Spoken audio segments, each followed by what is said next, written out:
한다라는 것은 이 감수성이 풍부한 고등학생에게 참으로 견디기 힘든 시간이었습니다. 그때 고등학생, 감수성이 풍부한 그 고등학생의 생각으로는 이 세상은 무엇인가 단단히 잘못되어 가고 있다 라면서 불평불만으로 그 야자의 시간을 지냈던 것 같습니다. 그때 문득 이상함을 느꼈습니다. 분명히 그 야자라는 것이 야간 자율 학습인데 왜 우리가 강제로 할까? 이상하지 않나? 자율이면 우리 마음대로 해도 되지 않을까라는 생각이 들었습니다.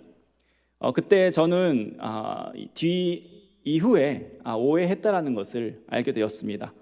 자유와 자율의 차이를 저는 몰랐던 것입니다. 그때는 머리카락의 길이와 또 형태가 어떻는지, 또 색이 어떠해야 하는지 교칙도 있었습니다. 그때 자기의 미모를 뽐내고 싶어하는 많은 고등학생들의 반발이 있었고, 이 두발 자율화가 이슈였던 시기가 있었습니다. 그런데 그때도 두발 자유화가 아니라 두발 자율화였습니다. 이 자유와 자율을 구분하지 못했던 저는 이 나중에서야 자율의 의미를 알게 되었습니다. 이 자율이라는 것은 내가 할 수 있고 안 할 수 있고 선택권을 가지고 있기는 합니다. 그러나 내 안에 규칙을 세워서 절제하고 통제하는 것이 바로 자율임을 뒤늦게 깨달았습니다. 그래서 그때 이 강제와 자유와 자율에 대해서 한번 깊이 생각해 보았던 시간이 되었습니다.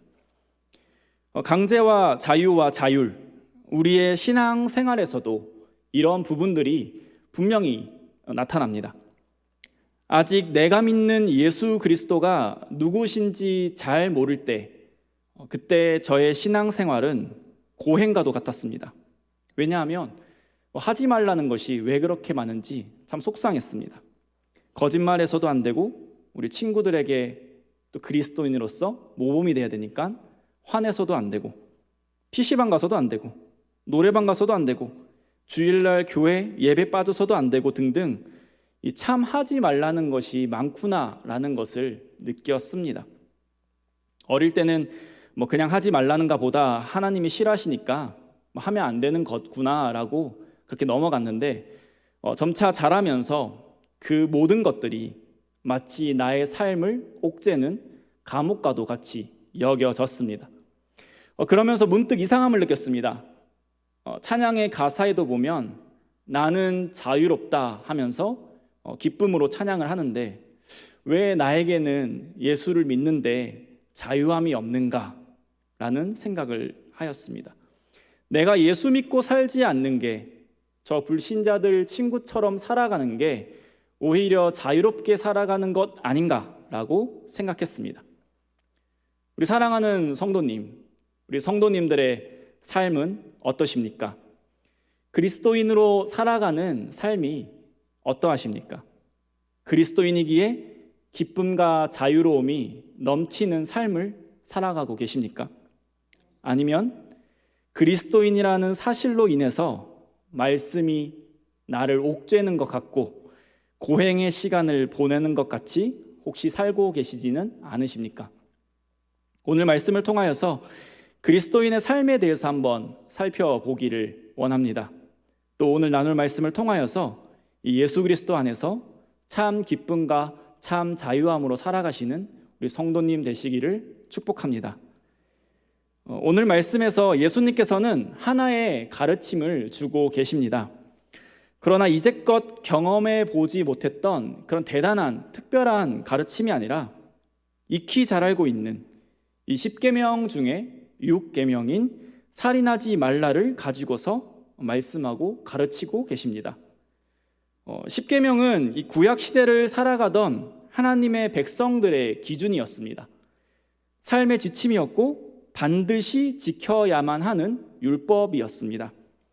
그러나 구약 시대뿐만 아니라 예수님께서 계셨던 그때도 이 이스라엘 백성은 율법을 충실히 행하며 살았었습니다. 또한 이 율법은 오늘날 예수 그리스도를 믿음으로 또 하나님의 자녀가 된 우리에게도 여전히 유효한 하나님의 말씀이고 명령입니다. 하나님을 믿는 자라면 이 10계명을 지키고 행해야 합니다. 우리는 율법을 대할 때에 마음이 무거워지는 것을 느낍니다. 율법은 하지 말라는 것이 많기 때문입니다. 하지 말라는 것을 들으면 이상하게도 우리는 꼭 하고 싶어 하는 것이 바로 죄인된 저희들의 모습인 것 같습니다. 제가 어릴 때 느꼈던 예수님 안 믿고 살아가는 것이 정말 자유롭게 살아가는 것 아닐까 하는 생각을 하게끔 한 것도 바로 이 율법에서부터였습니다. 성도님께서는 오늘 본문에서 말씀하시는 이 계명, 그러니까 살인하지 말라라는 말씀에 대해서 어떻게 느끼십니까? 우리를 억누르는, 우리의 신앙생활을 답답하게 하는 그런 하나님의 또 계명으로 들리십니까? 생각해보면 질문이 조금 이상함을 느끼실 수 있을 겁니다. 아까 질문에 그렇습니다. 이 계명을 지키기가 진짜 힘든 것 같습니다. 어떻게 살인하지 않고 살아갈 수가 있죠? 라고 만약에 대답을 한다면 마치 우리가 살인을 하고자 하는 충동을 간신히 억누르며 살아가는 사람처럼 들리기 때문에 아까 그 질문은 조금은 이상한 질문인 것 같습니다. 살인은 그렇게 공공연하게 일어나지 않습니다. 물론 우리가 뉴스를 통해서 이 슬픈 소식을 참 많이 듣기는 하지만 실제 내 친구가 또 나의 주변에 있는 사람들이 이런 안타까운 일에 처하게 되는 것은 극히 드문 일입니다. 살인이라는 것이 그렇게 비일비재하게 일어나지는 않습니다. 그렇게 우리는 이 하나님의 계명 중 하나인 이 살인하지 말라를 너무나도 잘 지키면서 살아가고 있는 것 같습니다. 학교 시험에도 보면 이 선생님의 은혜가 충만한 문제들이 있곤 합니다. 공부를 정말 못하는 학생들에게 그래도 공부는 포기하지 말라고, 학업은 절대로 포기하면 안 된다라고 누구나 맞출 수 있는 그런 문제, 선생님의 은혜가 충만한 그런 문제들을 꼭 한두 개씩 넣어주시곤 합니다. 그렇기 때문에 이 계명을 볼 때 우리도 참 감사합니다. 특별히 지키려 하지 않아도 특별한 일이 아니고서야 지키며 살아갈 수밖에 없는 이런 6계명 같은 쉬운 계명을 우리에게 주시니 감사합니다 라고 할 수 있을까요? 예수님께서 그저 이 계명만을 말씀하시고 끝내셨다면 우리는 이 계명을 너무나도 잘 지키며 살아가고 있는 것이지만 이 예수님의 그 다음 말씀이 우리를 고민에 빠지게 합니다. 예수님께서 살인하지 말라라는 말씀을 하신 후에 계속해서 말씀을 이어가십니다. 우리 다시 한 번 더 22절의 말씀을 같이 읽도록 하겠습니다.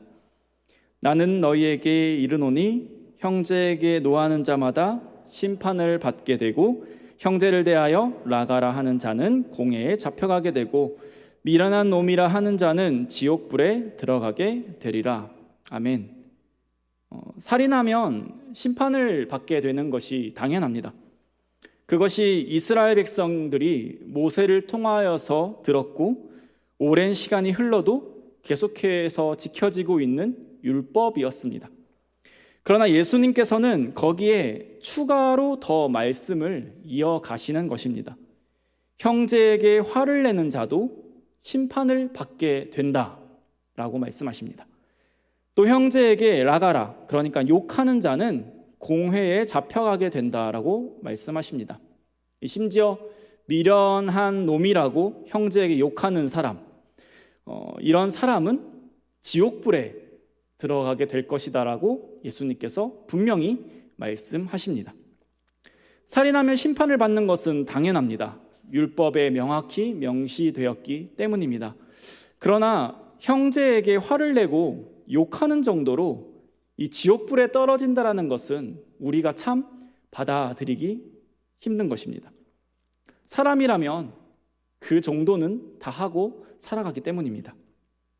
만약 진짜 예수님께서 말씀하시는 이런 사람들이 하나도 남김없이 다 지옥불에 떨어진다면 과연 어떤 사람이 지옥불에 안 갈 수 있을까요? 예수님의 이 말씀을 지금 우리에게도 그대로 적용한다면 지옥불에 안 가고 살아남을 사람이 과연 있을까요? 단 한 명도 없을 것입니다. 우리는 화를 내고 살아갑니다. 우리는 누군가에 대해 심한 말을 하기도 합니다. 설령 입 밖으로 누군가에게 욕을 하지 않고 내가 겉으로 화를 표현하지 않는다고 해도 마음으로 분노하며 또 생각으로 상대방에 대해서 심한 욕을 하기도 합니다. 화를 안 내지 않을 수는 없습니다. 우리가 예수님을 믿고 살아가는 하나님의 백성이라 할지라도 말입니다. 이번 한 주 얼마나 화를 혹시 내셨나요? 아니면 새해가 밝은 지 얼마 안 된 지금 이번 연도를 돌아보면 내가 얼마나 많은 화를 내며 사셨습니까? 그것이 솔직한 우리의 모습입니다. 어떤 상황이 닥칠 때 순간적으로 우리의 마음속에 그 깊숙한 곳에서 치밀어 오르는 그 악한 감정을 우리는 어찌할 수 없습니다. 슬프게도 그것은 지극히 당연한 현상입니다. 그리고 그것이 바로 우리가 죄인이라는 증거입니다. 마른 하늘의 날벼락 같은 말씀입니다. 마치 아까 선생님의 은혜의 문제가 아니라 마치 꼬아져 있던 문제였다라는 것을 시험이 끝난 후에 알게 된 것과 같이 말입니다. 예수님께서 대체 이렇게 말씀을 이어가시는 그 저희가 무엇일까요? 예수님께서 너무나도 안일했던 우리의 신앙생활에 대해서 경고를 하시는 것일까요? 힘들겠지만 다시 열심을 내어 율법을 지키며 신앙생활해라. 그런 목적으로 이 계명을 더 풀어주시면서 우리에게 말씀해 주셨을까요? 예수님께서 바라시는 우리의 신앙생활은 자유는 없는, 또 우리의 생각과 마음은 그렇지 않지만 강제성을 부여하여서 따를 수밖에 없게 하는 것이 예수님께서 우리에게 과연 원하시는 삶일까요?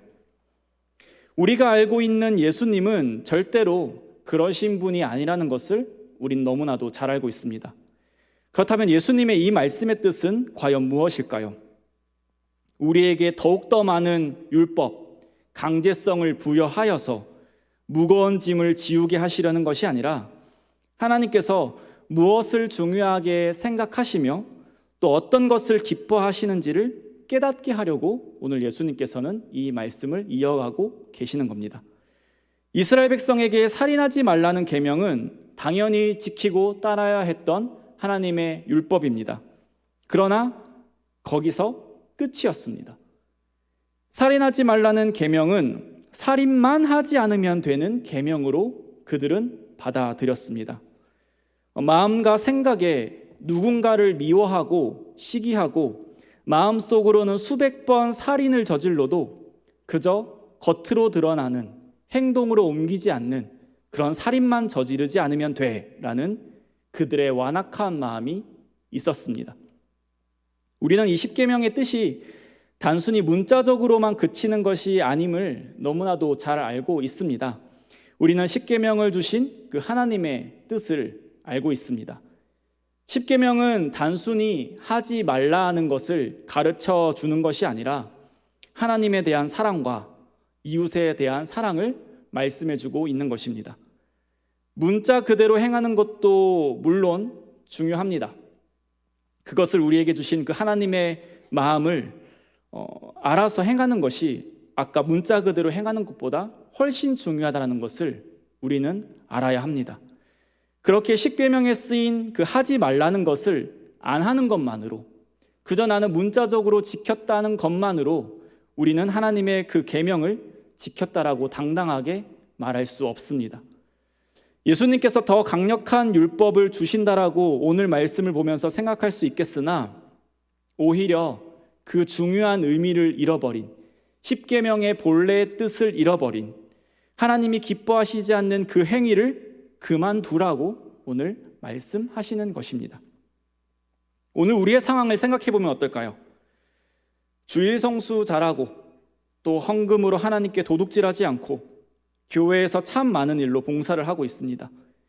그것이 그리스도의 몸된 교회를 섬기는 것이며 하나님이 참으로 기뻐 받으시는 일이기 때문입니다. 맞습니다. 정말 귀한 신앙인의 모습입니다.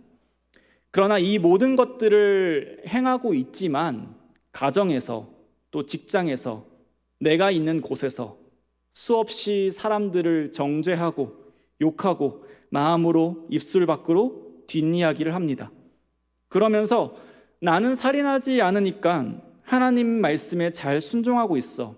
나 같은 그리스도인은 또 없을 거야 라면서 우리는 살아가고 있진 않을까요? 청년들에게 말하고 또 말해도 이 수없이 나오는 질문이 있습니다. 무엇이냐면 바로 술입니다.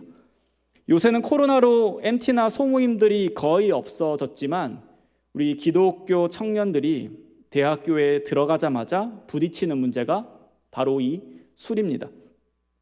대학교에 가면 대부분이 술을 마십니다. 그 속에서 자연스럽게 너도 한번 마셔봐 라면서 술을 권할 때 어찌해야 할지 모릅니다. 그런 모습을 보고서 단순히 참 너는 신앙이 약하구나, 믿음이 없다라고 하기엔 이제 막 대학생이 된 청년들이 감당해야 할 고난과 고민은 큰 것 같습니다. 100명의 사람이 있는데 물과 얼음이 똑같을까요? 라고 질문을 던질 때 99명이 아니오라는 이상한 답변을 말해도 한 명이 분명히 맞는데 라는 생각이 들어도 이미 99명이 아니오 했기 때문에 그 한 명도 아니오라고 대답하는 것이 사람의 심리입니다. 그래서 모두가 술을 마시는 그 속에서 이 신앙의 이유로 술을 안 마시는 것은 참으로 대단합니다. 그런 수많은 유혹과 시험 속에서도 술을 안 마시는 청년들이 있다면 그 모습이 참으로 아름답고 기특한 것을 우리는 생각하고 합니다. 그런데 과연 그것뿐이라면 어떨까요? 예를 들어서 술은 안 마시지만 이 청년이 정직함이 없다라고 한번 가정해 보겠습니다. 술자리에서 나는 예수님을 믿기 때문에 안 마셔라고 친구들 앞에 당당히 거절합니다. 그런데 친구들과의 관계 속에서 매번 거짓말을 하고 또 약속 시간에 늦고 그런 일을 저지른다면 어떻게 될까요? 주변의 친구들이 쟤는 기독교인답게 술을 마시지 않으니까 참 대단하다라고 하는 것이 아니라 아마 그 친구를 비웃을 것입니다. 예수 믿지만 참 저렇게 살아가는구나 라고 말이죠. 우리의 예배, 우리가 드리는 헌금, 또 우리가 행하는 봉사, 그 모든 것이 참으로 아름답고 귀하지만 그 안에 중심이 없다면 또 세상에서 의를 위하여 핍박받는 게 아니라 내 인성과 내 욕심으로 세상에서 우리가 핍박받고 살아간다면 하나님을 위해서 하는 그 모든 것은 자신을 만족시키는 종교 행위에 불과하고 스스로 하나님을 잘 섬기고 있다라는 자기 위안일 수도 있다라는 것을 우리는 생각해 보아야 하겠습니다. 그렇기에 하나님께서 기뻐 받으시는 그리스도인의 삶은 하나님을 사랑하고 하나님의 마음을 알아서 강제가 아닌 자발적인 순종을 드리며 살아가는 삶인 것입니다. 하나님께서 진정으로 원하시는 것이 무엇인지 깨닫고 살아갈 때에 우리는 그리스도인으로 살아가는 것이 자유를 박탈당하며 살아가는 것이 아니라 하기 싫은데 억지로 하나님의 그 명령에 순종하며 살아가는 것이 아니라 기쁨으로 살아가는 것임을 깨달으며 신앙생활을 할 수 있습니다. 우리 사랑하는 성도님, 우리의 신앙생활이 어떠해야 하는지를 말씀을 통해서 나누었습니다. 어떠신가요? 이렇게 말씀을 함께 나누어 보았는데 우리 성도님들의 마음속에 자유함이 혹시 있으십니까? 하나님께서 외형과 형식만 있는 것을 기뻐하지 않으시고 우리의 중심을 보신다라는 그 사실로 인해서 예수 믿는 것에 대해서 자유함을 느끼게 되셨습니까? 아마 그렇지 않을 것입니다. 오늘 본문을 더 보면 이렇게 말씀하고 있습니다. 23절, 24절의 말씀입니다. 우리 한 번 더 같이 읽도록 하겠습니다. 그러므로 예물을 제단에 드리려다가 거기서 내 형제에게 원망 들을 만한 일이 있는 것이 생각나거든 예물을 제단 앞에 두고 먼저 가서 형제와 화목하고 그 후에 와서 예물을 드리라. 아멘. 예수님께서 이 가르침을 주고 계신 지역은 갈릴리 지역이었습니다. 갈릴리 지역에서 예루살렘까지의 거리는 대략적으로 한 130km 정도가 됩니다. 지금 현재 구미 상모교회에서 충주까지 되는 거리라고 생각해 볼 수 있습니다. 예물을 드리기 위하여서 그 긴 거리를 소나 양이나 염소와 같은 가축을 이끌고 갑니다. 하나님께 드리기 위해서죠.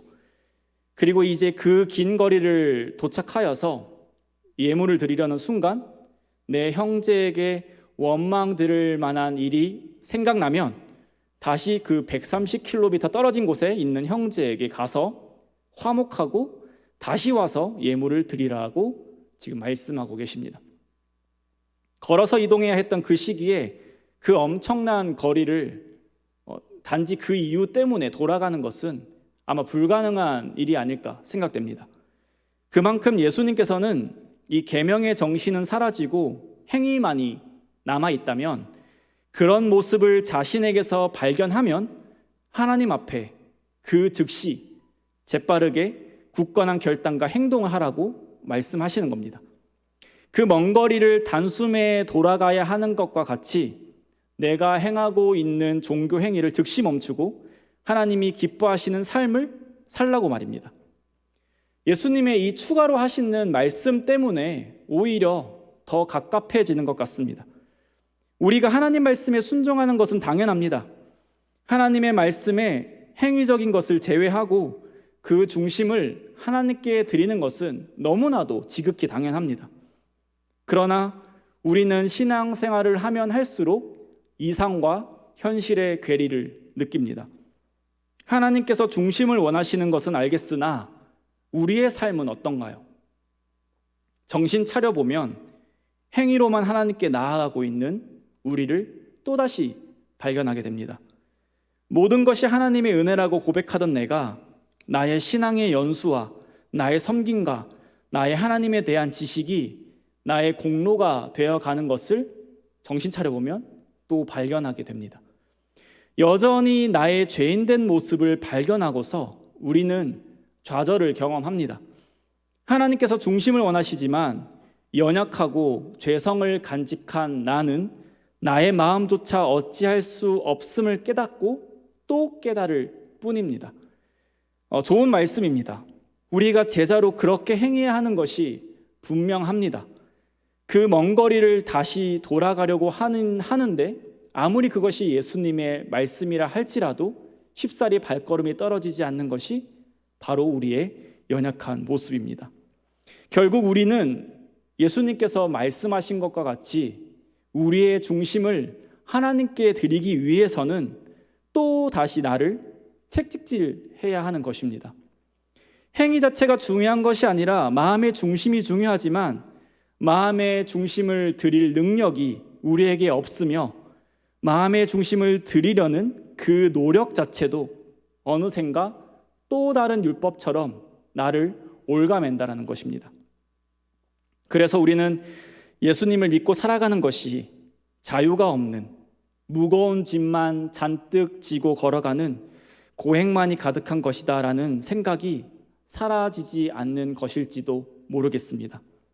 하지만 분명 그것은 우리가 아직도 하나님의 뜻을 오해하고 있는 것입니다. 구약시대를 우리가 한번 생각해 보기를 원합니다.